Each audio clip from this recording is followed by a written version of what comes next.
fantastic results are, of course, the whole reason that we agree. Thanks to everybody who's come to see us, and naturally to our great experts for sorting out so many problems. If only these next cases could be so easily resolved.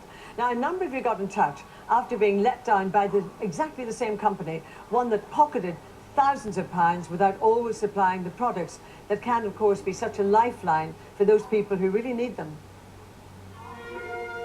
Now, they might not carry the prestige of a Harley-Davidson nor the power of a top-end motorbike, but the latest crop of mobility scooters do come kitted out with a surprising array of mod cons and sometimes eye-watering price tags to match.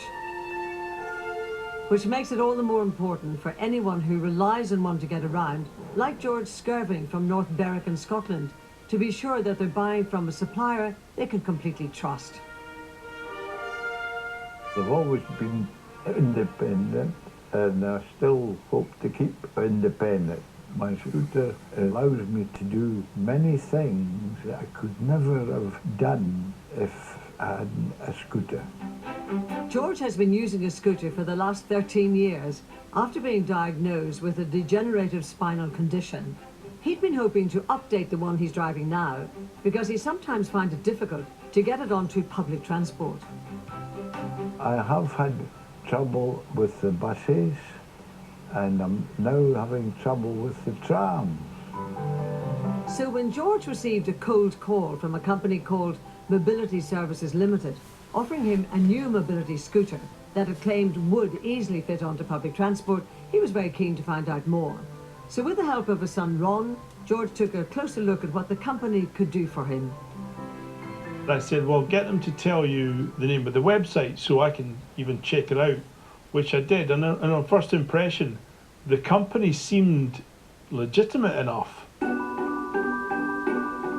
So George agreed to a home visit with a salesman from Mobility Services Limited, who would bring one of their scooters with him to demonstrate.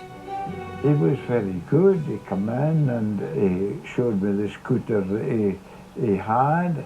It was a very up-to-date scooter, and he had a very good manner.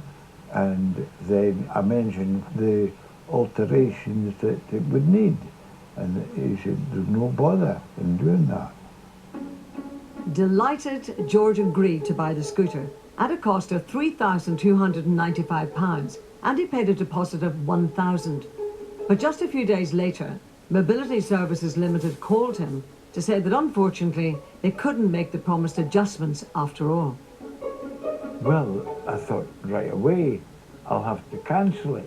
I knew on the paper that I had signed said that I could cancel within 7 days. But although George followed the company's cancellation policy to the letter, he got no response and grew concerned about the chances of getting his deposit back. It seemed Mobility Services Limited had now closed down, just days after George had handed over his £1,000. His son Ron immediately stepped in to investigate. I thought that the need to part with £1,000 as a deposit for anything like that seemed a bit odd from the start. It seemed like a large amount of money. But even with the assistance of both Citizens Advice and Trading Standards, Ron was unable to get a response from the company, which is why he's still driving his old scooter.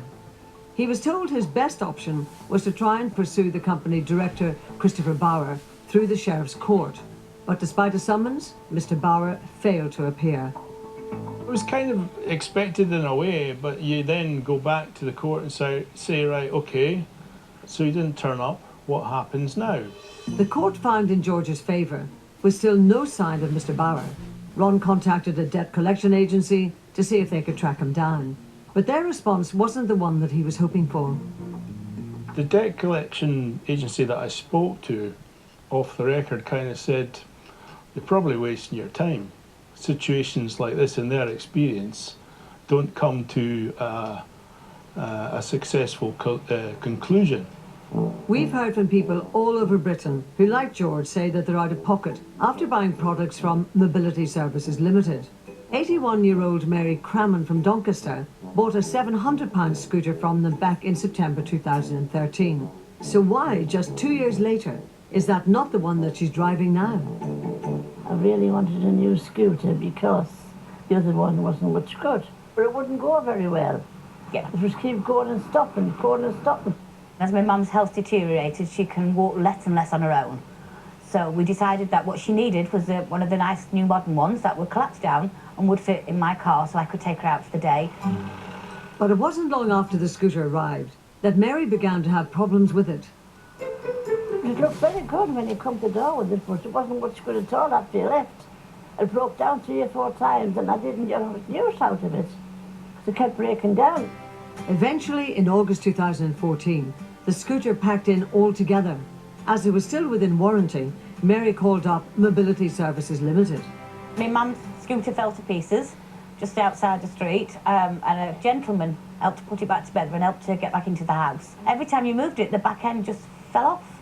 So we had to ring them up to ask them to come out and mend it. But the engineer who came said he would need to take it away in order to fix it properly.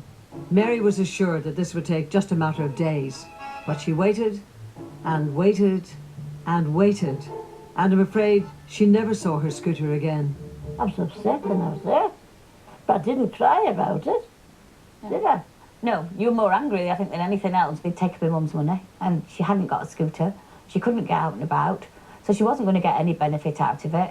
And I was feeling quite angry that I couldn't do anything about it. I was trying to ring and trying to resolve the issue, but nobody was contacting us.